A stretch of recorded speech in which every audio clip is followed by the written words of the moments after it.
नमस्कार विद्यार्थी व पालक मित्रांनो, फ्युचर डॉक्टर्स म्हणजे आजचा विषय जो आहे तो मानसिक तयारी नीट परीक्षेची। हा विद्यार्थ्यांसाठी सेशन सर्वात महत्त्वाचा आहे। Countdown to victory.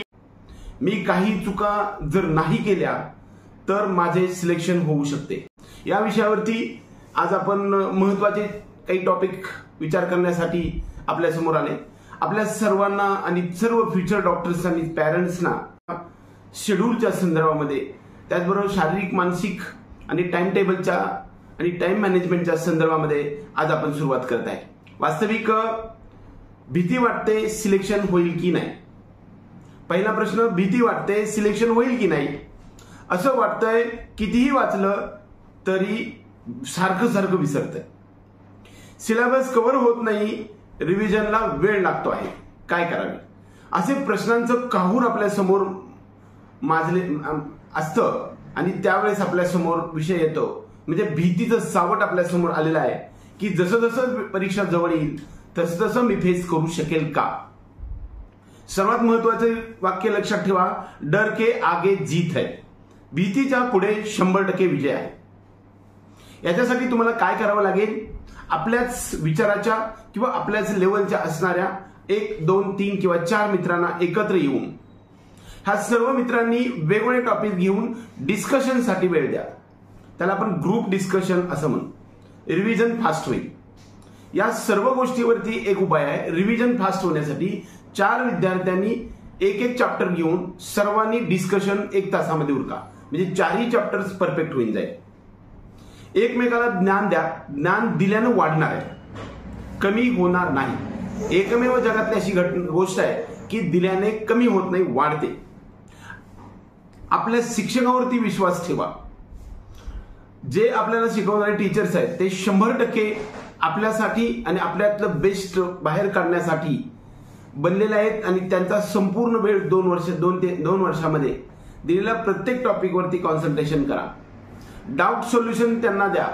शिक्षकांना आपण भेटायला आलं की भीती वाटली पाहिजे, आपले एवढे डाऊट्स असले पाहिजे। कमी डाऊट्स असतील तर आपल्याकडे अभ्यासच झाला नाही, काहीच झालं नाही असा एक अर्थ होऊ शकतो, किंवा खूप सारा पूर्ण अभ्यास झाला असा होऊ शकतो। डाऊट्स हे भरपूर आले पाहिजे। डाऊट सोल्युशन आपल्या टीचर्स करून घ्या। आपल्या शिक्षकावरती विश्वास ठेवा। दुसरी गोष्ट म्हणजे राईट डायरेक्शनकडे तुम्ही तुमच्या टार्गेट अचिव्हमेंटकडे कॉन्सन्ट्रेट करा।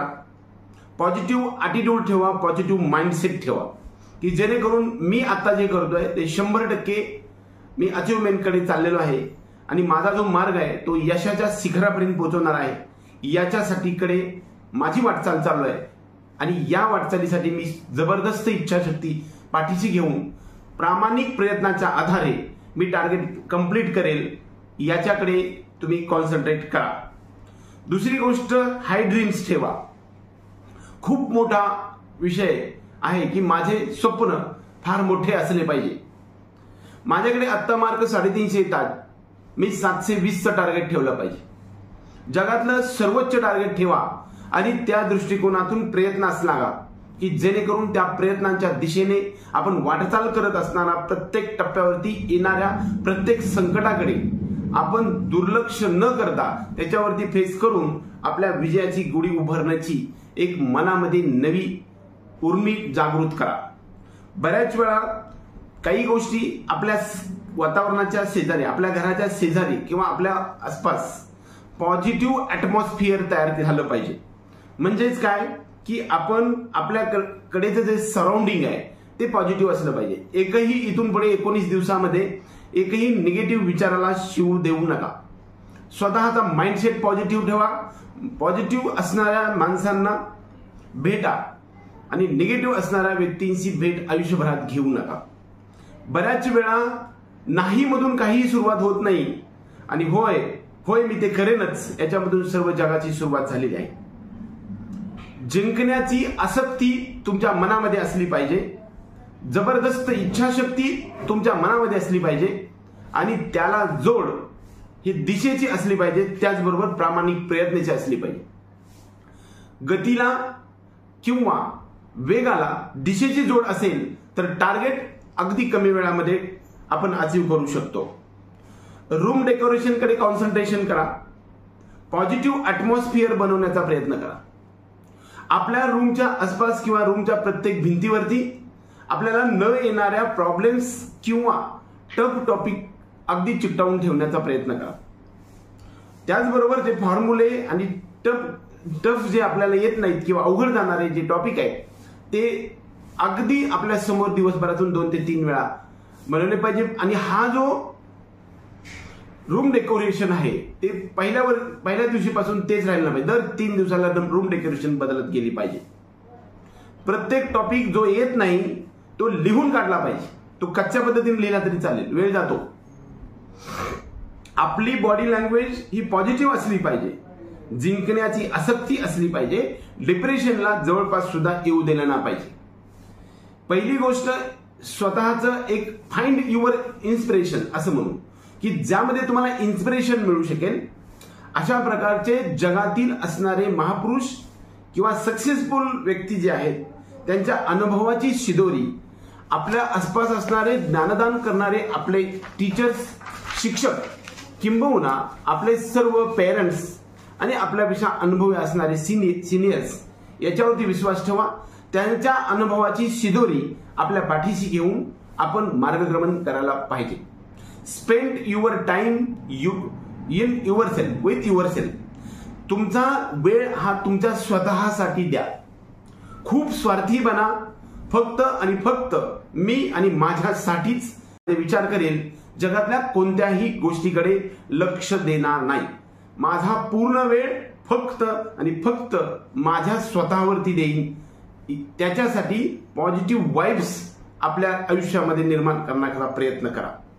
दररोज 2 वेळा आपल्या टार्गेटचं स्मरण करा. दिवसातून रोज 2 वेळा आपल्या टार्गेटचं स्मरण करा. मी तर म्हणतो प्रत्येक क्षणाला इथून पुढे जिंकण्यासाठी वेड व्हा. देहानं वेडा झाल्याशिवाय जगातली कोणतीही गोष्ट शक्य होत नाही. ज्यांनी इतिहास घडवला ते सर्व लोक वेडेच झालेले होते आणि सुरुवातीच्या स्टेजमध्ये या सर्वांना वेडच म्हटलं गेलेलं होतं. आणि अशाच वेड्यानीच इतिहास घडवलेला आहे. माझ्याकडून जर इतिहास घडणार असेल तर मला वेड झालं पाहिजे. एका देहानं पेटून उठलं पाहिजे. आपल्या यशाचा साक्षीदार म्हणजेच आपल्यासाठी हेल्प करणाऱ्या सर्व आपले पेरेंट्स, आपले सिनियर्स, आपले मित्र, आपले टीचर आणि आपल्या शेजारी पॉझिटिव्ह क्लायमेट किंवा ॲटमॉस्फिअर तयार करणाऱ्या लोकांबद्दल कृतज्ञता ठेवा. कृतज्ञता ठेवल्यामुळे आपल्या माइंडमध्ये पॉझिटिव्ह एनर्जी एनकरेज होते आणि त्यामुळे एक प्रकारचं इन्स्पिरेशन येतं. मी खूप स्वतःला हायर ॲटिट्यूडमध्ये ठेवलं आणि दुसऱ्याला जर अंडर एस्टिमेट केलं तर आपल्यामध्ये एक इलेक्ट्रोलाइट्स बॉडीमध्ये तयार होतात आणि त्याच्यामुळे निगेटिव्ह एनर्जी आपल्या बॉडीमध्ये तयार होत असते. प्रत्येक विषयाकडे आपण लक्ष द्यायला पाहिजे. एव्हरी डे 4 पैकी फिजिक्स, केमिस्ट्री, बॉटनी, झुलॉजी प्रत्येक विषयाला हात लागला गेला पाहिजे. माझ्याकडे स्कोर 350 ते 450 येतोय तर मी काय करावं. तुमचा स्कोर जास्तीत जास्त 100 ते 150 पर्यंत स्कोर ग्रो होऊ शकतो. प्रत्येक दिवसातील 1 तासाकडे तुम्ही कॉन्सन्ट्रेशन करा. आजपासून राहिलेल्या 19 दिवसामध्ये 24 तासापैकी 14 ते 16 तास आपण आपल्या अभ्यासाकडे कॉन्सन्ट्रेशन केलं पाहिजे. जगातली सर्व गोष्टी या 19 दिवसामध्ये सोडून द्या. फक्त टार्गेट युअर गोल. तुमच्या गोलकडे टार्गेट करायला लक्ष द्या. फुल कॉन्सन्ट्रेशन द्या. आपला 100% वेळ हा आपल्या टार्गेटच्या दृष्टिकोनातून स्पेंड करायला शिका. 300 ते 450 पर्यंत मार्क्स मिळणाऱ्या विद्यार्थ्यांना आजपासून खूप मोठा इतिहास घडता येऊ शकतो का? कदाचित हे काम कठीण जरी असलं तरी ते तुम्ही हाताशी घ्या. कदाचित अचिव्हमेंट मधला हा एक सुंदर इतिहास आपल्याकडून घडवणार असेल तर 100% ते होऊ शकतं. मार्क्सवरती कॉन्सन्ट्रेट करण्यापेक्षा मला ज्या टॉपिक मध्ये येत नाही त्या टॉपिककडे कॉन्सन्ट्रेशन करा. वारंवार रिपीटेड एखाद्या प्रश्नांचं उत्तर मला येत नसेल त्या चॅप्टरकडे कॉन्सन्ट्रेट करा. आपल्या टीचरनं शिकवलेलं समजत नसेल तर ऑनलाईन सिस्टमनुसार अदर सोर्सेस जे असतात त्या सोर्सेस मधून तो कन्सेप्ट क्लिअर करून घेण्याचा प्रयत्न करा. ज्यांचा स्कोअर 450च्या वरती आहे यांनी फोकस ऑन मॉक टेस्ट. तुम्ही तुमच्या मॉक टेस्ट किंवा फुल सिलेबस टेस्ट वरती फोकस केलं पाहिजे. ज्या विद्यार्थ्यांचा स्कोअर 200, 150, 250 येत आहे अशा विद्यार्थ्यांना मॉक टेस्ट जर द्यायला लागला आणि जो स्कोअर तशाच पद्धतीने येत असेल तर मात्र मॉक टेस्ट देण्याच्या ऐवजी पार्ट टेस्ट द्या. पार्ट टेस्ट ज्याला आपण म्हणू किंवा छोट्या छोट्या टेस्ट द्या की जेणेकरून तुमच्यामध्ये थोड्या अभ्यासाचा कॉन्सन्ट्रेट होईल, एखादा टॉपिक परफेक्ट होण्याकडे मदत होईल आणि मॅक्झिमम स्कोअर होण्याचा प्रयत्न होईल. प्रत्येक विद्यार्थ्याला 720 मार्क पडण्याची आसक्ती असली पाहिजे. परीक्षा इथून पुढे 19 दिवस आहे. आज देणारा पेपर हे मी आज देणार आहे आणि आज दिलेल्या 2 वाजता दिलेल्या पेपरला जरी माझ्या 100 विद्यार्थ्यांपैकी मला 450 मार्क्स पडले आणि एका विद्यार्थ्याला 720 मार्क्स पडले तर हे जे गुणांकन आहे हे गुणांकन आज 2 वाजताच आहे. ज्यावेळेस 5 वाजता पेपर संपेल तिथून पुढे रात्री 2 किंवा 1 वाजेपर्यंत झोपेपर्यंत प्रत्येक गोष्टीचं सोल्युशन किंवा आन्सर की पाहून किंवा प्रत्येक प्रश्न जो मला आला नाही तो मी एनसीईआरटी मध्ये स्वतः शोधेल आणि तो अभ्यास करेल. डायरेक्ट नेटवरती टाकेल किंवा डायरेक्ट आन्सर की मध्ये बघितलं तर अभ्यास परफेक्ट होत नाही असं माझं अनुभवानुसारचं म्हणणं आहे. तुम्ही एनसीईआरटी मधून शोधा आणि तो प्रयत्न बरोबर आला तर तुम्ही तिकडे आपल्या जे आन्सर कीकडे लक्ष द्या. बऱ्याच वेळा 550 स्कोर 500 स्कोर येणाऱ्या विद्यार्थ्यांकडे 100% महाराष्ट्रातल्या प्रायव्हेट किंवा गव्हर्नमेंट मेडिकल कॉलेजमध्ये जाण्याचा जो योग आहे तो निश्चित जवळ आलाय असं समजायला काही हरकत नाही.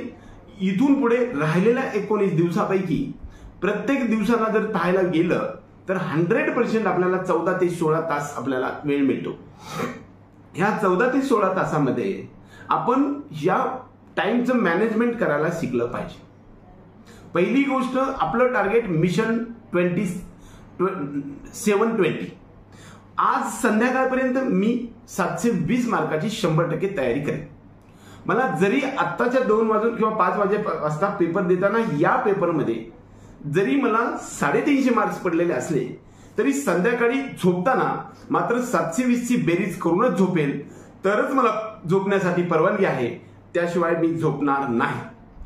बऱ्याच वेळा सर्व उत्तरं मी बरोबर देत होतो आणि आलेल्या उत्तरांची संख्या मला जास्त वाटत होते पण प्रत्यक्षात आन्सर की आल्यानंतर मला प्रश्नांची उत्तरं खूप सारी चुकल्यासारखी वाटते. त्याच्यामध्ये लक्षात ठेवायचं आहे की तुमचा अभ्यास हा स्टडी चांगला झालेला आहे परंतु तुम्ही छोट्या छोट्या मिस्टेककडे लक्ष देत नाही. बऱ्याच वेळा तुम्हाला चुकवण्याचा प्रयत्न एक्झामिनरनं केलेला असतो. त्यामुळे संपूर्ण प्रश्न वाचा आणि वाचल्यानंतर 4ही पर्याय आपल्याकडे आत्मसात करा. त्याच वेळेस तुम्ही 1, 2, 5 सेकंद जास्त घेतले तरी चालेल परंतु चूक आपल्याला परवडत नाही. त्यामुळे 2 किंवा 5 सेकंद 10 सेकंद जास्त गेले तरी चालतील परंतु संपूर्ण प्रश्न वाचा आणि त्याच्यावरती ज्यावेळेस आपल्याला परफेक्ट एकावरती आपण ज्यावेळेस एकमत होईल, आपल्या मतामध्ये दृढ विश्वास होईल की हेच उत्तर आहे, त्यावेळेस तुम्ही बबलिंग करायला जा.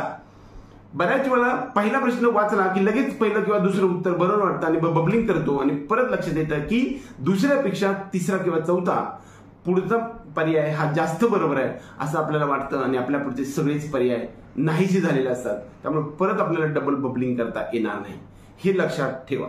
हे बऱ्याच वेळा अनुभवाने तुम्ही सगळे शिकलेले असालच. ह्या सिली मिस्टेक्स तुम्ही अवॉइड करायला शिकलं पाहिजे. बऱ्याच वेळा PYQ म्हणजे पास्ट इयर क्वेश्चन पेपर्स सोडवत असताना किंवा प्रॉब्लेम्स सोडवत असताना आपण फिजिक्सकडे ज्यावेळेस पाहतो त्यावेळेस फक्त प्रॉब्लेम्स सॉल्व्ह करण्याकडे लक्ष देतो. माझं असं म्हणणं आहे की तुमची थिअरी जर परफेक्ट असेल तर प्रॉब्लेम सुद्धा सॉल्व्ह होऊ शकतात. दिवसभर फक्त प्रॉब्लेम्स करत बसला आणि तुमचा थिअरी जर कन्सेप्ट क्लिअर नसेल तर मात्र तुम्हाला त्याच्यामध्ये स्कोअर करणं 100% अवघड जाणार आहे. दुसरा महत्वाचा मुद्दा, त्यामुळं थिअरी बरोबर म्हणजे जे काही प्रॉब्लेम्स आहेत त्याचबरोबर थिअरीकडे सुद्धा लक्ष केंद्रित करा किंवा कॉन्सन्ट्रेट करायला पाहिजे. Don't spend your time in social media. म्हणजे तुम्हाला हे पहिल्यांदा सगळ्यांनाच माहिती आहे, मोबाईल फोन आणि इतर सर्व गोष्टीवरती कसल्याही प्रकारचं लक्ष देऊ नका.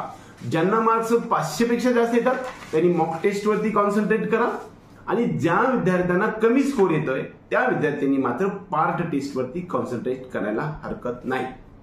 बऱ्याच वेळा 3 प्रकारच्या चुका आपण करत असतो, की त्या 3 चुका कोणत्या, की तुम्ही जे तुमच्या मनामध्ये मिथ्स असतं की वारंवार जे गोष्टी आहेत जे वारंवार चुकतायत, किंवा आपल्या डोक्यामध्ये जे काही गोष्टी चुकलेल्या आहेत त्या आपल्या चुका आपण समजावून घ्या, रिअलाइज करा. पहिला मिस्टेक कोणते, की आपल्या स्वतःला एखादी गोष्ट तुका मारल्यानंतर बरोबर येते. एखादं मॉक टेस्टमध्ये प्रश्नाचं उत्तर तुका मारतो आणि बरोबर येतं. आपल्याला माहित असतं आपल्या स्वतःच्या आतल्या शक्तीला की आपण हे अंदाजे उत्तर दिलंय, तरी सुद्धा आपण ते माझं आलंय परफेक्ट म्हणतो, आणि कदाचित तुमचा कन्सेप्ट क्लिअर झालेला नसतो आणि फायनल परीक्षेमध्ये त्याच्यावरती प्रश्न येतो, त्यावेळेस तुमचे स्कोर होत नाही. त्यामुळे आपल्या चुका आत्मसात करा. Don't go in your myths. तुमच्या मिथ्स किंवा तुमच्या भ्रमामध्ये तुम्ही जाऊ नका. वारंवार चुकणाऱ्या टॉपिककडे किंवा चॅप्टरकडे लक्ष केंद्रित करा, आणि अशा चॅप्टरची एक वेगळी लिस्ट बनवा. Mock test versus part test. कमी मार्क्स असणाऱ्या विद्यार्थ्यांनी पार्ट टेस्टकडे कॉन्सन्ट्रेट करा. जास्त मार्क्स आणि चांगला स्कोर मिळणाऱ्या विद्यार्थ्यांचे मॅक्झिमम आतापासून कमीत कमी 10 तरी मॉक टेस्ट द्यायला पाहिजे. राहिलेल्या 19 दिवसामध्ये 1 दिवसाआड किंवा रोज एक. ज्यांना 500 ते 600 मार्क्स येतात अशा विद्यार्थ्यांनी रोज एक पेपर सोडवलाच पाहिजे. अभ्यासाच्या नावाखाली फक्त प्रॉब्लेम सॉल्व्ह करून थिअरीकडे दुर्लक्ष करू नका. थिअरी येत नसेल तर प्रॉब्लेम सॉल्व्ह होणारच नाही, ते चुकणारच. टाइम मॅनेजमेंटमध्ये लक्षात घ्या, सकाळी उठल्यापासून झोपेपर्यंत किंवा सकाळी उठेपर्यंत 24 तासामध्ये 6 ते 8 तास झोप, आणि झोपेबरोबरच सर्व इतर गोष्टी, जेवण आणि आपला सर्व प्रातःविधी हा सगळा 2 तासात, सर्व दोन्ही जेवण आणि नाश्ता हे सर्व आपल्याला 2 तासात कंप्लीट करायचे. आणि दरम्यान 8 तास ते 10 तास आपण सोडून दिले तर 14 ते 16 तासाचं तुमचं टाइम टेबल बनवा. याच्यामध्ये फिजिक्ससाठी 5.5 तास, केमिस्ट्रीसाठी 4.5 तास, आणि बॉटनी आणि झूलॉजीसाठी 6 तास, अशा 16 तासाचं रोजचं टाइम टेबल ठेवा. कदाचित याच्यामध्ये जर समजा चांगला अभ्यास झालेला असेल तर मात्र तुम्ही थोडंसं बायोलॉजीला वेळ कमी देऊ शकता, फिजिक्सकडे थोडा वेळ वाढवू शकता, किंवा केमिस्ट्रीकडे थोडासा वेळ वाढवू शकता. तुमचा यशाचा खरा मार्ग जर काय असेल, खरं शिखर काय असेल तर ते फिजिक्स आहे, आणि बेस काय असेल तो बायोलॉजी. आपल्या बिल्डिंगचा जो पाया आहे तो बायोलॉजीनं बनवा. तो स्कोर 300 ते 325च्या वर नाही गेला तर आपल्याला जास्त स्कोर करता येणार नाही. बायोलॉजी मला खूप येत आहे आणि मला त्याच्याकडे लक्ष देण्याची आवश्यकता नाही, मला सहज जमून जाईल, अशा प्रकारच्या भ्रमात जाऊ नका. तुमचा बेस बायोलॉजीने स्ट्रॉंग बनवा. 350च्या वरती स्कोर व्हायला पाहिजे. केमिस्ट्री आणि फिजिक्स, केमिस्ट्रीने संपूर्ण बिल्डिंग बांधा आणि शिखर फिजिक्सने बनवलं पाहिजे. पाया बायोलॉजीचा, संपूर्ण बिल्डिंग केमिस्ट्रीची, आणि शिखर आपल्याला फिजिक्सचं बनवायचं. म्हणजे शिखराचं टोक आहे ते फिजिक्सचं बनलं पाहिजे. भरपूर वेळा आपण फिजिक्समध्ये दिलं आणि स्कोर तिकडं थोडाच वाढला आणि बायोलॉजीमधला खूप काही कमी झाला तर आपली बिल्डिंग पूर्ण होणार नाही. हे सर्वात लक्षात ठेवा. सर्वात महत्वाचं कॉन्सन्ट्रेशन ऑन एनसीईआरटी. तुमच्या एनसीईआरटीकडे लक्ष द्या, त्याच्यामध्ये नोट्स काढा. आपण जेवढं उंची आहे तेवढ्या उंचीचे सर्व पेपर्स लिहून आपले वर्षभरात झाले पाहिजे. म्हणजे जे झेरॉक्स पेपर आहे त्याच्यावरती सारखं लिहित राहा. लिहिल्यानं अभ्यास 3 वेळा होतो.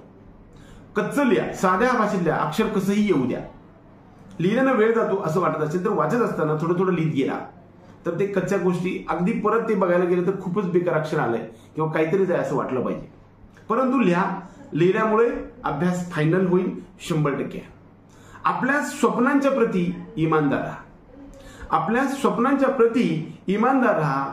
कोसो दूर ठेवा या दुनियादारीला. कोसो दूर ठेवा या दुनियादारीला. बाकी सर्वांबरोबर गद्दार राहिला तरी चालेल. या दिवसात आपल्या टार्गेटला मात्र प्रामाणिक राहा. बऱ्याच वेळा सर्व काही गोष्टी सांगत असताना यशाचे ब्रह्मास्त्र कोणते असेल तर फिजिक्स आहे. आपल्या जीवनाचा जो पाया आहे किंवा परीक्षेच्या यशाचा जो पाया आहे तो बायोलॉजी आहे आणि यशाचं शिखर हे केमिस्ट्री आहे. आणि जीवनाचा ब्रह्मास्त्र किंवा यशाचे ब्रह्मास्त्र काय असेल तर ते फिजिक्स आहे. आणि हे ब्रह्मास्त्र कडे दुर्लक्ष करू नका. मला बायोलॉजीमध्ये खूप सारे मार्क्स येतात, फिजिक्समध्ये सुद्धा खूप मार्क येतात, परंतु फिजिक्स मला जमतच नाही. केमिस्ट्रीमध्ये सुद्धा खूप चांगले मार्क येतात, पण फिजिक्स मला जमत नाही. तेच तुमच्या यशाचं गमक आहे. तुम्हाला 650च्या वरती स्कोर करायचा असेल तर फिजिक्सला टाळून चालणार नाही. आंब्याच्या झाडाला आंबेच येतात, बोर येत नाहीत. बोरे येत नाहीत, आंब्याच्या झाडाला आंबेच येतात. आपल्या प्रामाणिक प्रयत्न आणि कॉन्सन्ट्रेशन पूर्वक आणि जबरदस्त इच्छाशक्ती आणि प्रामाणिक प्रयत्न जर करत गेला तर तुमच्या सुद्धा यशासाठीचे लावलेलं हे झाड आहे, त्याला सुंदर आणि गोड यशाचीच फळं येतील याच्यावरती विश्वास ठेवा. आपल्या सर्व विद्यार्थी आणि पालकांना राहिलेल्या 19 दिवसांमधल्या राहिलेल्या वेळेचं 14 ते 16 तासाचं काउंटडाऊन करा. लक्ष ठेवा, एक एक सेकंद आपल्या परीक्षेपासून जवळ चालले आहात. निश्चित याच्याकडे लक्ष द्या आणि आपल्या जीवनाचं जे काही वेळेचं आहे ते नियोजन करा. अभ्यासाकडे कॉन्सन्ट्रेशन करा. मॅक्झिमम 720ला टार्गेट करा. फार मोठी स्वप्न घेऊन या स्वप्नांच्या आधारावरतीच आपण आपलं मार्गक्रमण असणार आहे. खचून जाऊ नका, डिप्रेशनमध्ये जाऊ नका. कदाचित चुकलं तर पुन्हा पडायचं, पुन्हा पडण्याची जी उमेद ठेवा. हळूहळू काही जणांनी खुरडत, काही जणांनी रांगत, काही जणांनी चालत, काही जणांनी धावत पळत, काही जणांनी विमानाच्या स्पीडनं थोडं तरी पुढे जाऊया. असंच मार्टिन लुथरनं म्हटलंय. तर एक एक मार्ग काटत जावा. आपण आपल्या टार्गेटपर्यंत निश्चित यश कमवाल असाच आशावाद देऊन आपल्या सर्व विद्यार्थी आणि पालकांना परीक्षेसाठी हार्दिक शुभेच्छा देऊ आजचा हा व्हिडिओ संपूया. जय हिंद,